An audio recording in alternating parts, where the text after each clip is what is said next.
अस्सलाम वालेकुम। हमारे यूट्यूब चैनल हेल्थ कॉर्नर में आप सबको एक बार फिर खुश आमदीद कहता हूँ। मुअज़्ज़िज़ नाज़रीन, आजकल गर्मियों का मौसम है।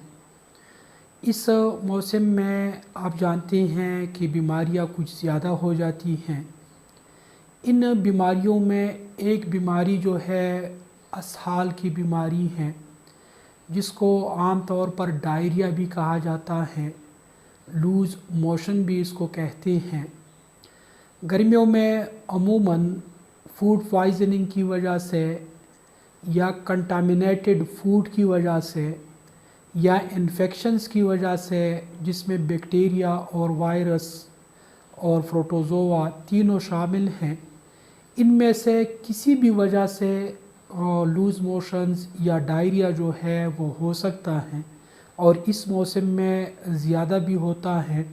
अक्सर सालन वग़ैरह जो है वो ख़राब हो जाता है और अगले टाइम जब इंसान उसको इस्तेमाल करता है तो उससे उनको लूज़ मोशन की शिकायत हो जाती है। तो आज की इस वीडियो में हम आपको ये बताएंगे कि गर्मियों में डायरिया से ख़ुद को कैसे बचा के रखें और अगर किसी को डायरिया हो जाए तो उसको कैसे मैनेज करें। सबसे पहले हम प्रिवेंशन की बात करेंगे कि आप अपने आप को कैसे बचा सकते हैं। तो इसमें जो सबसे बड़ी बात है वो ये है कि आप कंटामिनेटेड फूड के इस्तेमाल से परहेज़ करें। कंटामिनेटेड फूड हो या पानी हो, अगर आपको शक हो कि ये पाक नहीं है, साफ़ नहीं है, तो उसके इस्तेमाल से परहेज़ करें। कोशिश करें कि एक वक्त का खाना दूसरे वक्त के लिए ना छोड़ें, बल्कि हर वक्त के लिए नया खाना जो है वो तैयार करें। इसी तरह पर्सनल हाइजीन का भी ख़ास ख्याल रखें। अपने हाथ जो है वो बार बार साबुन के साथ धोया करें। इसी तरह अगर किसी और आदमी को इन्फेक्शन है तो आप उस इन्फेक्शन को ख़ुद को बचा सकते हैं। इसी तरह अगर आप फ्रूट्स या सलाद वग़ैरह इस्तेमाल करते हैं तो फ्रूट्स और सलाद को अच्छी तरह धोने के बाद इस्तेमाल करें। धोए बग़ैर उसको इस्तेमाल ना करें, क्योंकि मैं भी कि वो भी कंटामिनेटेड हो, उसके साथ भी जरासीम या वायरस लगे हो। इसी तरह गर्मियों के मौसम में अमूमन पानी सेवरेज के थ्रू या जो पानी हमारे घरों में आता है वो भी अक्सर व बेशतर कंटामिनेटेड होता है। तो वो पानी अगर मुमकिन हो तो उसको फ़िल्टर कराएं, और अगर फ़िल्टर का बंदोबस्त ना हो तो वो पानी जो है वो उबाल कर फिर ठंडा करके उसको इस्तेमाल कर लिया करें। इसी तरह अगर आप बर्फ़ बाज़ार से ख़रीदते हैं तो उसमें भी कोशिश करें, अमूमन वो इसी किस्म के कंटामिनेटेड पानी से बनाया जाता है। तो आप घर में अगर बर्फ़ बनाते हैं तो पहले पानी गर्म करें, फिर जब पानी ठंडा हो तो उसको फ्रीज में रखें और उससे बर्फ़ बनाएं। ये तो चंद एक एहतियाती तदाबीर है, अगर आप इन पर अमल करते हैं तो इससे आप जो है डायरिया या लूज़ मोशन से ख़ुद को बचा सकते हैं।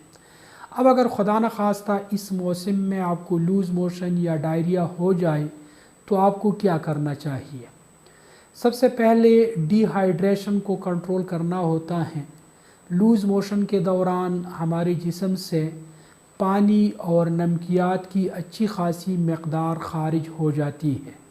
इस कमी को पूरा करने के लिए आम तौर पर निमकोल दस्तयाब होता है मेडिकल स्टोरों पर। अगर आपके घर के करीब कोई मेडिकल स्टोर नहीं है तो आप घर में भी निमकोल जो है वो बना सकते हैं, ORS जिसको आम ज़ुबान में कहते हैं। एक चम्मच चीनी और एक चम्मच नमक और 3 चम्मच चीनी ये मिलाकर 4 गिलास पानी में डालें। इसमें नींबू का रस या कोई और फ्रूट अगर आपके घर में है तो उसका रस डालें और वो इस्तेमाल कर लिया करें। इससे आपके जिस्म में नमकियात की जो कमी है वो दूर हो जाती है। अगर आपका घर जो है वो बाज़ार के नज़दीक है तो आप बाज़ार से ORS की पूड़ियाँ भी ले सकते हैं।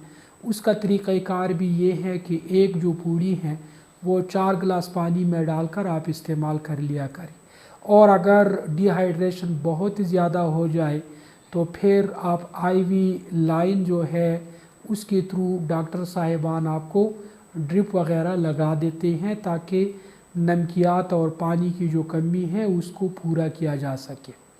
اس کے بعد کھانے پینے میں ایسی چیزوں سے پرہیز کریں جس میں روغن ہو، جس میں چکنائی زیادہ ہو، جس میں مصالحہ جات زیادہ ہو، کیونکہ ان چیزوں کے استعمال سے لوز موشن اور ڈائریا جو ہے یہ مزید بگڑ سکتا ہے، اس میں مزید خرابی پیدا ہو سکتی ہے۔ پروبائیوٹکس یہ وہ چیزیں ہیں جو بیکٹیریا کو، جو ہمارے جسم کے اندر، پیٹ کے اندر کچھ ہمارے دوست بیکٹیریا موجود ہوتی ہیں، ان بیکٹیریاز کی نشو و نما جو ہے وہ ہمارے لیے ضروری ہے۔ تو پروبائیوٹکس وہ چیزیں ہیں جو ان بیکٹیریاز کو کیا کرتے ہیں، ڈیولپ کرتے ہیں، ان کو طاقت دے دیتے ہیں۔ پروبائیوٹکس میں دہی جو ہے اس کو موسٹ کامنلی آپ استعمال کر سکتے ہیں۔ گھر میں دہی اگر آپ کے گھر میں ہو یا آپ بازار سے لے آئے تو اس میں رائس یا کیلا، بنانا جس کو ہم کہتے ہیں، یا پھر صاف سیب وغیرہ وہ ڈال کے اس کو کھا سکتے ہیں۔ اس سے بھی آپ کو اچھا خاصا افاقہ جو ہے وہ ہو جاتا ہے۔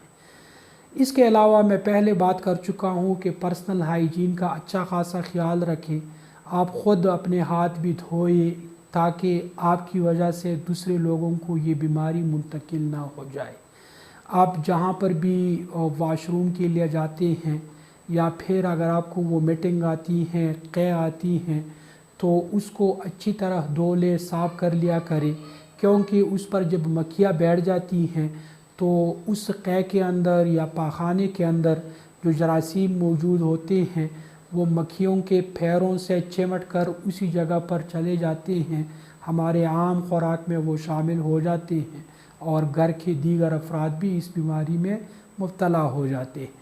اگر آپ کو تکلیف بہت زیادہ ہو، آپ بہت زیادہ کمزور محسوس کر رہے ہوں، آپ کے آنکھوں کے سامنے اندھیرا چھا رہا ہوں، آپ کو چکر آ رہے ہوں، تو آپ اپنے قریبی ڈاکٹر سے ضرور رجوع کریں تاکہ ڈی ہائیڈریشن کا علاج بر وقت کیا جا سکے۔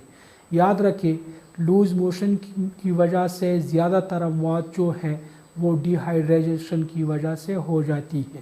چھوٹے بچے جو ہوتے ہیں ان میں ڈی ہائیڈریشن کا بہت زیادہ خیال رکھنا ضروری ہے، کیونکہ چھوٹے بچے بہت جلدی ڈی ہائیڈریٹ ہو جاتے ہیں۔ اسی طرح جب بھی آپ کو یا آپ کے گھر میں چھوٹے بچوں کو لوز موشن یا ڈائریا ہو جائے تو بیڈ ریسٹ جو ہے وہ بہت زیادہ ضروری ہے، کیونکہ گرمیوں میں پسینہ بھی نکلتا ہے اور کچھ نمکیات لوز موشن اور وومیٹنگ کے ذریعے آپ کے جسم سے خارج ہو جاتے ہیں۔ کچھ اگر پسینے کے راستے سے خارج ہو جائے تو بندہ بہت جلدی ڈی ہائیڈریٹ ہو جاتا ہے، لہٰذا بیڈ ریسٹ کا خیال بھی بہت زیادہ ضروری ہے۔ مجھے امید ہے کہ آپ ان احتیاطی تدابیر پر عمل کر کے خود اپنی صحت کو بھی اور اپنے بچوں کی صحت کو بھی بچا پائیں گے۔ اجازت چاہتا ہوں اس امید کے ساتھ کہ آپ جہاں بھی رہیں خوش رہیں اور محفوظ رہیں۔ اللہ نگہبان۔